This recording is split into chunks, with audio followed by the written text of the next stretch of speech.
বিসমিল্লাহ। দেখেন ফ্যান, এটা একটা ফিলিপসের ইন্ডাকশন কুকার। এটা ডেড অবস্থায় আছে। ফ্যান এটা খুলে নেওয়ার পর তোমাদের দেখাবো কিভাবে এই ধরনের ডেড ইন্ডাকশনগুলো নিজেরা খুব অল্প সময়ের মধ্যে ঠিক করে নিতে পারে। তাই ফ্যান দেখেন ভিডিওটা।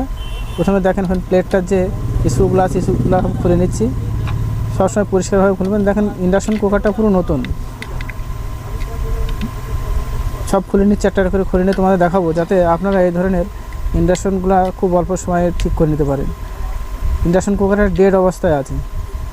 খুলে নিলাম। খুলে নেওয়ার পর তারপর তোমাদের একটা করে চেক করে দেখাবো কী সমস্যা।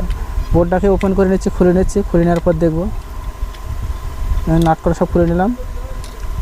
খুলে নেওয়ার পর দেখেন সব সার্কিট বোর্ড সব আলাদা হয়ে গেল। আলাদা করে নেওয়ার পর এবার আমি তোমাদের সব চেক করে করে দেখাবো যাতে আপনারা খুব সহজে এই ধরনের ইন্ডাকশনগুলো ঠিক করে নিতে পারেন। দেখেন একটা মাল্টিমিটার নিলাম। মাল্টিমিটারটা নিয়ে তোমার প্রথমে আপনারা কী করবেন, এসি যে কর্ডটা আছে এসি কর্ডটা একবার চেক করে দেখে নেব। যেহেতু লাইন ঢুকছে না, এসি কর্ডটা একবার চেক করে দেখে নেবো। দেখেন দুই সাইডে চেক করে দেখে নিচ্ছি, ডান দিকে বাম দিকে দু সাইডই এসি কর্ডটা ঠিক আছে। তাহলে প্রথম স্টেপে আমি এসি কর্ডটা ঠিক পেলাম। তারপরে দ্বিতীয় স্টেপে কী চেক করব তোমাদের দেখাচ্ছি, যাতে আপনারা খুব ধাপে ধাপে দেখবেন ভিডিওটা আর ধাপে ধাপে চেক করে দেখবেন সব ঠিক হয়ে যায়। দেখেন এখানে একটা ফিউজ আছে, কালো কভার করা আছে ফিউজের ওপরে। ফিউজটা একবার চেক করে দেখবেন। দেখেন এখানে যে ফিউজটা দেওয়া আছে ফিউজটা দেখেন মাল্টিমিটারে কোনো শো করছে না, ফিউজটা কাটা আছে। তারপরে এখানে দেখেন এখানে ব্রিজ রেকটিফায়ার ডায়োড আছে, ডায়োডটা একবার চেক করে দেখতে হবে। ডায়োড পর্যন্ত যে ভোল্টেজটা যাচ্ছে সেটা যাচ্ছে কিনা আবার চেক করে দেখে নিতে হবে। এখানে ফিউজের মাধ্যমে কিংবা রেজিস্ট্যান্স মাসের মাধ্যমে দিয়ে এখানে যাচ্ছে। দেখেন এখানে একটা কয়েল আছে, কয়েল দিয়ে শর্ট হয়ে যাচ্ছে, কয়েলটা ঠিক আছে।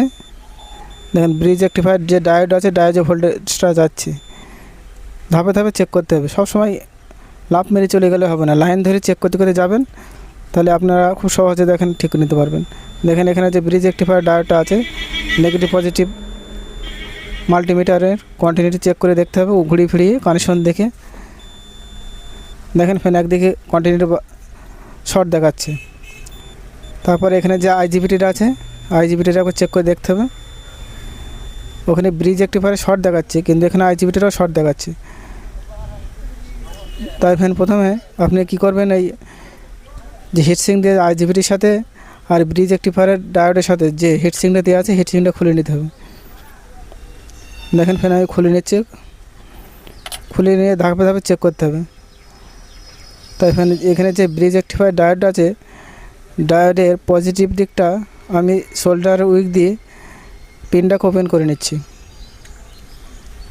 পুরো ব্রিজ রেকটিফায়ার ডায়োডটাকে ওপেন করছি না, শুধু একটা পজিটিভ কানেকশনটা ওপেন করে নিলাম।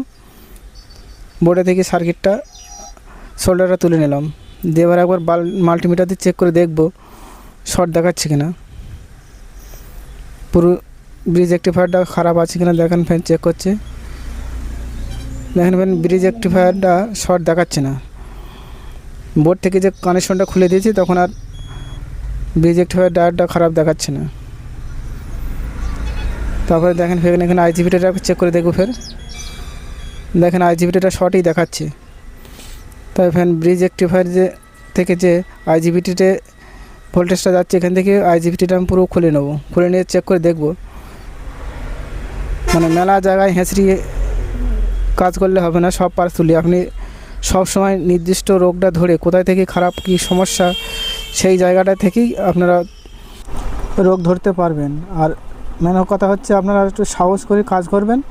সাহস আর ধৈর্য থাকলে আপনারা এই ধরনের সমস্যাগুলো ঠিক নিতে পারেন। দেখেন এখানে যে আইজিবিটিটা ছিল আইজিবিটিটা শর্ট দেখাচ্ছে। আইজিবিটিটা খুলে দেওয়ার পরে এখানে আমি সার্কিটে চেক করে দেখে নিচ্ছি মাল্টিমিটার কন্টিনিউটি দিয়ে। দেখেন আর কোথাও শর্টটা দেখাচ্ছে না। এই ধরনের সহজ প্রবলেমগুলো আপনারা খুব মাথা ঘেবড়াবেন না, মাথা ঠান্ডা রেখে সবসময় এই ধরনের একের পর এক কন্টিনিউটি ভোল্টেজ অ্যাডজাস্টগুলো চেক করে করে দেখবেন কোথায় থেকে কোথায় কোন সাপ্লাই যায়, কোন ভোল্টেজ যায়। আর মেন কথা কোথায় কি কত ভোল্টেজ থাকে সেটাও একটু জানার ব্যাপার থাকে। পরিষ্কারভাবে কাজ করলে আপনাদের কোনো সমস্যা হবে না। দেখেন আমি এটা লাগিয়ে দেওয়ার পর এখানে যে আমি প্রথমে কি দেখেছিলাম এখানে যে ফিউজ থাকে এই ফিউজটা কাটা ছিল। এবার আমি এই ফিউজটা তার দিয়ে শর্ট করে দেবো না। এই অরিজিনালি যে ফিউজ ছিল এই ফিউজ আমি লাগাবো। দেখেন এই ফিউজটাতে কভার করা আছে, মাল্টিমিটারের বাজারের মধ্যে দেখছি, দেখেন এখানে কোনো কন্টিনিউটি আসছে না, ফিউজটা কেটে গেছে। আমি একটা অন্য বোর্ড থেকে আমি দেখেন ফ্যান একটা ফিউজ, সেম একই ফিউজ দেখেন একটা পুরাতন বোর্ড থেকে খুলে লাগাচ্ছি। ফিউজ লাগাতেই হবে, ফিউজ না লাগালে আপনাদের মেলা রকম প্রবলেম হতে পারে বোর্ডের। ফ্যান ফিউজ লাগিয়ে দেবেন, ভালো করে সোল্ডার করে লাগিয়ে দেবেন। দেখেন আমি লাগিয়ে দেওয়ার পর ফের মাল্টিমিটার দিয়ে চেক করে দেখছি, একটু সময় লাগবে, কিন্তু এই ধরনের সমস্যাগুলো ঠিক করলে আপনাদের সময় ধৈর্য যারা দেবে তারাই সফল হবে এই ধরনের সমস্যাগুলো থেকে। দেখেন আমি সব কিছু লাগিয়ে নেওয়ার পর এবার আমি সেটিং করে ফের একবার লাইন দিয়ে দেখব। যাদের ধৈর্য আর সাহস আছে তারা এই ধরনের লাইনের কাজগুলো করতে পারবে। তাই এখানে দেখেন লাইনটা দিলাম, লাইন দিয়ে দেখেন কারেন্টে চলে এসছে। কিছু প্রবলেম ছিল, শুধু কী ছিল ইন্ডাকশন কুকারটাতে এখানে যে আইজিবিটিটা খারাপ ছিল, আইজিবিটিটা আর ফিউজটা কেটে গিয়েছিলো।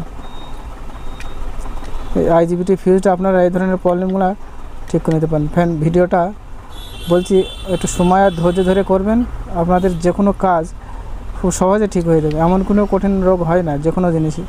ফ্যান ভিডিওটা যদি ভালো লাগে এটা গঠনমূলক কমেন্ট করবেন। আর ইউটিউব থেকে দেখলে চ্যানেলটা যদি আগে থেকে সাবস্ক্রাইব করা থাকে অনেক অনেক ধন্যবাদ। আর যাদের সাবস্ক্রাইব করা নেই তারা চ্যানেলটাকে সাবস্ক্রাইব করে নেবেন। তাতে কী হবে, আমি এই ধরনের নিত্য নতুন ভিডিও যদি আপলোড করে থাকি সবার আগে আপনাদের কাছে পৌঁছে যাবে। দেখেন আমার ইন্ডাকশনটা, ফিলিপসের ইন্ডাকশন কুকারটা ওকে হয়ে গেল। কিন্তু সাহস আর ধৈর্য এই দুটো যাদের আছে তারা এই ধরনের প্রবলেমগুলো, ইলেকট্রনিক্স যে কোনো সমস্যা প্রবলেমগুলো ঠিক করে নিতে পারেন। দেখেন ইন্ডাকশন ঠিক যাওয়ার পর আমি দেখে নিলাম, এবার ভালো করে সেট করে নিতে হবে। যেভাবে লাগানো ছিল, যেখানে যা স্ক্রু দেওয়া ছিল সব সেট করে লাগিয়ে দিতে হবে। আবারও বলছি ফ্যান যাদের সাবস্ক্রাইব করে নেই চ্যানেলটা সাবস্ক্রাইব করে নিয়ে পাশের বেল আইকন ঘন্টাটা বাজিয়ে দেবেন। তাতে কী হবে, আমি ভিডিও আপলোড করলে সবার আগে আপনার কাছে পৌঁছে যাবে। আর একটা গঠনমূলক কমেন্ট করবেন, ভিডিওটা দেখে যদি একটু ভালো লাগে গঠনমূলক কমেন্ট করবেন। আর আমার যদি কোথাও ভুল ত্রুটি হয়ে থাকে, ভুল প্রত্যেকটা মানুষের হয়ে থাকে, যদি হয়ে থাকে তাহলে একটু কমেন্ট করে জানাবেন আর শেয়ার করে সবাইকে দেখার সুযোগ করে দেবেন।